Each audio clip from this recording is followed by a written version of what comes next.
ఎంతసేపు పట్టిందో డబ్బింగ్ ఈ సినిమాకి అంతే పట్టింది, ఎక్కువ పడుతుంది అనుకున్నాం మేము. ఐ థింక్ గామికి కూడా మీకు యాక్సెంట్ లో again it was Gaami dubbing 5 గంటలు మొత్తం కలిపి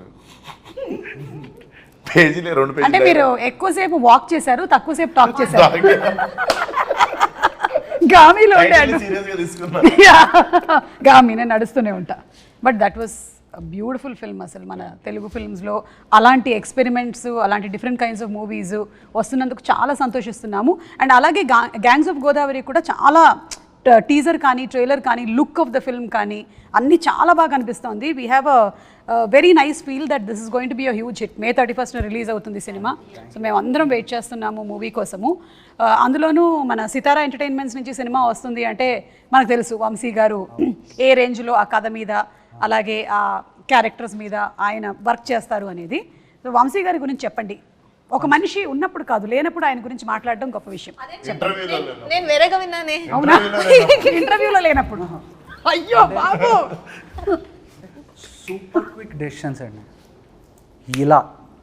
ఇలా అంటే ఇలా. ఎందుకంటే ఫస్ట్ ఎందుకంటే నా ప్రతి కథ మామూలుగా త్రివిక్రమ్ గారికి చెప్తూ ఉంటాను, దాంట్లో ఏమన్నా మంచి చెడు ఉంటే ఆయన చెప్తూ ఉంటారు. ఆయనకి వెళ్ళి కలిసినప్పుడు చెప్పిన వెంటనే ప్రాసెస్ యాక్చువల్లీ స్టార్ట్ అయింది. ఆయన దగ్గరికి వెళ్ళి ఏంటి చేతు ఎవరికి అనుకుంటున్నాం అంటే విశ్వక్ బాగుంటుంది సార్ అన్న. ఆయన వంశీ గారు మాట్లాడుకున్న వెంటనే కాల్ చేశారు. కాల్ చేసిన వెంటనే ఈయన నాకు ఇమీడియట్గా కాల్ చేశారు. చేతు మాట్లాడేశాను విశ్వక్తో, రేపు చెప్పాను. సరే వెళ్ళాను, చెప్పాను. మనోడిది రియాక్షన్ చాలా లిమిటెడ్గా ఉంటుంది. కథ చెప్పేటప్పుడు అమ్మ నవ్వుతున్నాడా, నవ్వు వస్తుందా, రాదా అర్థం కాదు. సర్లే ఓకే మన పని మనం అయిపోద్ది చెప్పేసిన తర్వాత ఓకే అన్న అయిపోయింది, ఇదేంటి వచ్చాను చెప్పాను. తర్వాత ఇమీడియట్గా వంశీ గారికి మెసేజ్ పెట్టాడు, అది నాకు ఫార్వర్డ్ చేశాడు. చేస్తే అన్నని ఇమీడియట్గా టైటిల్ ఎప్పుడు అనౌన్స్ చేస్తున్నావు, ఫస్ట్ లుక్ వెళ్ళిపోవాలి, ఎప్పుడు ఇచ్చేస్తున్నావు, ఇమీడియట్గా ఇచ్చే. ఆయన అంటే నస అంటాం కదండి, ల్యాగ్ నస ఉండవు, కట్టే కొట్టే తెచ్చే. ఓకే చెప్పాడు, అదే ప్రాబ్లం. ఆయన పిచ్చ fast and which is very good.